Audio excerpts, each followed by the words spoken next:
जादुई सोने का पेड़ और शक्तियों वाला आवारा बाघ। एक बार एक जंगल में जादुई सोने का पेड़ प्रकट होता है। सभी जानवर उस पेड़ को देखकर बहुत खुश होते हैं। अरे वाह भाइयों, देखो हमारे जंगल में एक जादुई सोने का पेड़ आया है। अरे भालू भाई, ये पेड़ उगा नहीं है, प्रकृति ने हमें दिया है। ये पेड़ हमारे जंगल में आसमान से प्रकट हुआ है। मुझे प्रकृति ने तुम जानवरों के लिए रक्षा करने के लिए इस जंगल में भेजा है। आज के बाद अगर तुम जानवरों को कोई भी परेशानी हो तो तुम मुझे बता सकते हो, मैं तुम्हारी पूरी मदद करूंगा। तब वे जादुई गोल्डन पेड़ वहां से गायब होता है। अरे ये पेड़ कहाँ गया? अब हमारी परेशानी किसी से बताएंगे? मैं इसी जंगल में रहूंगा, बस किसी को नजर नहीं आऊंगा। तुम्हें जब भी मेरी जरूरत होगी तुम अपनी दिल में मुझे पुकार लेना, मैं प्रकट हो जाऊंगा। उस जंगल में एक सफेद शेर भी रहता है जिसके अंदर जादुई शक्तियां थे, मगर वे कभी भी अपनी शक्तियां किसी के सामने जाहिर नहीं करता था। वह जंगल के जानवरों को वैसे ही मार दिया करता था। जंगल के सभी जानवर उस शेर से तंग आ चुके थे। एक दिन वहां सफेद शेर एक हिरन का शिकार करने की उसकी गुहा में जाता है और वहां उसका शिकार करने ही वाला था कि तभी हिरन उस जादुई गोल्डन पेड़ से हेल्प मांगती है। हे गोल्डन पेड़, मेरी रक्षा करो, ये शेर मुझे मार डालेगा। कि तभी वहां जादुई गोल्डन पेड़ वहां प्रकट होता है और उस शेर से कहता है, अरे निर्दयी शेर, इस हिरन ने तेरा क्या बिगाड़ा है जो तू इसे मारना चाहता है?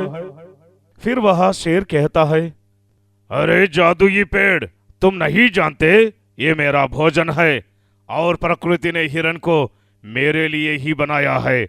अगर तुम चाहते हो कि मैं इस हिरन का शिकार ना करूं तो तुम मेरे लिए रोजाना ताजा मांस ला दिया करो। मैं इस जंगल की किसी भी जानवर को कोई नुकसान नहीं पहुंचाऊंगा। फिर वो जादुई गोल्डन पेड़ शेर को रोजाना ताजा मांस खिलाता है और वो सफेद शेर बाकी जानवरों को तंग करना छोड़ देता है और सभी जानवरों के साथ मिलजुल कर रहता है। वैसे ही कुछ दिन बीत जाते हैं। अब सभी जानवर खुशी से उस जंगल में रहते हैं। एक बार एक जादुई शक्तियों वाला आवारा बाघ जंगल में आता है और वहां एक गायों का शिकार कर लेता है और उसे खाने लगता है। एक खरगोश एक पेड़ के पीछे से ये सब देख रहा था कि तभी वहां खरगोश उस जादुई पेड़ को याद करता है और वहां पेड़ उस बाघ के सामने प्रकट होता है। तुमने ये अच्छा नहीं किया आवारा बाघ, इसकी सजा तुम्हें जरूर मिलेगी। फिर वह जादुई पेड़ उनकी शक्तियों से उस आवारा बाघ वार करता है, मगर वो बाघ तो बहुत बड़ी शक्तिशाली था और वह बाघ उस जादुई पेड़ पर वार करने लगता है। इस तरह वह जादुई पेड़ और आवारा बाघ के बीच भयंकर लड़ाई होती है और वह बाघ उस जादुई पेड़ को लेकर गायब हो जाता है। वह अपनी गुहा में पहुंच जाता है और वह खरगोश दौड़ता हुआ उस सफेद शेर के पास पहुंचता है और शेर को पूरी बात बताता है।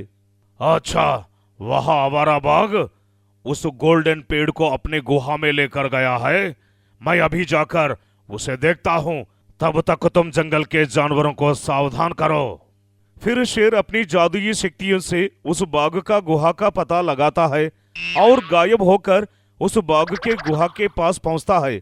सुनो आवारा बाघ, अगर अपनी जान की सलामती चाहते हो तो वो गोल्डन पेड़ को मुझे दे दो, वरना मैं तुम्हें जिंदा नहीं छोड़ूंगा।